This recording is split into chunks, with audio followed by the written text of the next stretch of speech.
வெறும் 100 நாள்ல தமிழ்நாட்டை எந்த அளவுக்கு நாசமாக்க முடியுமோ அந்த அளவுக்கு நாசமாக்கி வச்சிருக்கு இன்னைக்கு ஆட்சி நடத்திட்டு இருக்கிற முதலமைச்சர் விஜயோட தாவேகா அரசு. தமிழ்நாட்டோட சட்டம் ஒழுங்கு தாவேகா ஆட்சியில எந்த லட்சணத்துல இருக்குன்னு பாருங்க.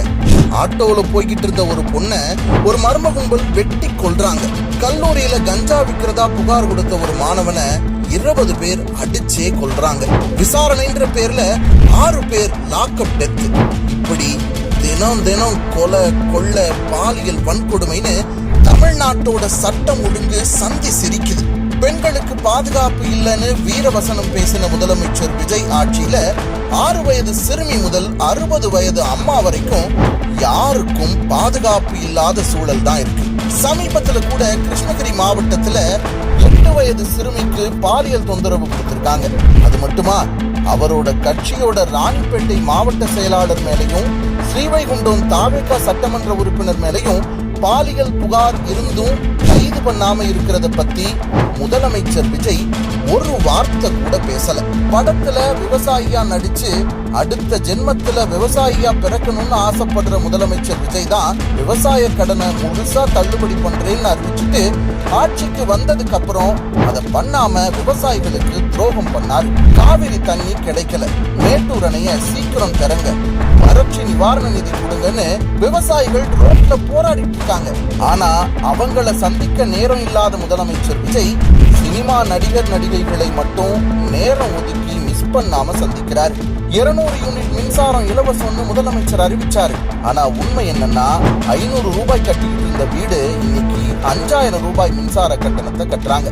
தமிழ்நாட்டு வரலாற்றுல இல்லாத அளவுக்கு மின்சார கட்டணத்தை உயர்த்தி இருக்காங்க. சொத்து வரிய 4 மடங்கா உயர்த்தி இருக்காங்க.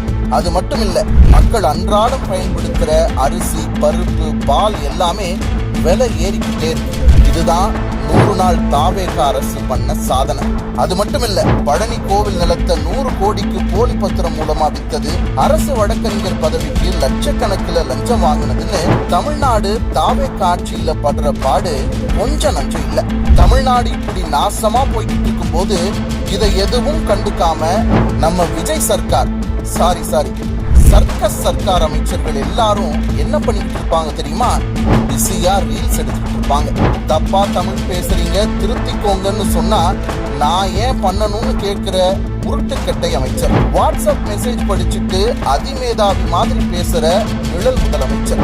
ஆயிரக்கணக்கான மக்கள் இருக்க ஸ்டேடியம்ல ஏடிஎம் கார்டுல பவுடரை ஒதுக்குற கொக்கைன் அமைச்சர். டாக்டருக்கு படிக்காம எல்லாரும் பிளம்பர் கார்பெண்டர் ஆகணும்னு சொல்ற RSS அமைச்சர். ஸ்கூல் பசங்களுக்கு இங்கிலீஷ் தெரியாதுன்னு அவமானப்படுத்துற ரீல்ஸ் அமைச்சர். இவ்வளவு பிரச்சனை நடந்தாலும் எதுக்கும் வாய் திறக்காம இருக்கிற பொம்மை முதலமைச்சர்னு எல்லாரும் சேர்ந்து தமிழ்நாட்டை ஒரு சர்க்கஸ் கூடாரமா ஆக்கி வச்சிருக்காங்க. மொத்தத்துல மாற்றம்னு சொல்லி ஆட்சிக்கு வந்த தாவேகா அரசால மக்களுக்கு மிஞ்சினது வெறும் ஏமாற்றம் தான். சிஎம் சார், இப்படியே போனா தமிழ்நாடு நாசமாகும் சிஎம் சார்.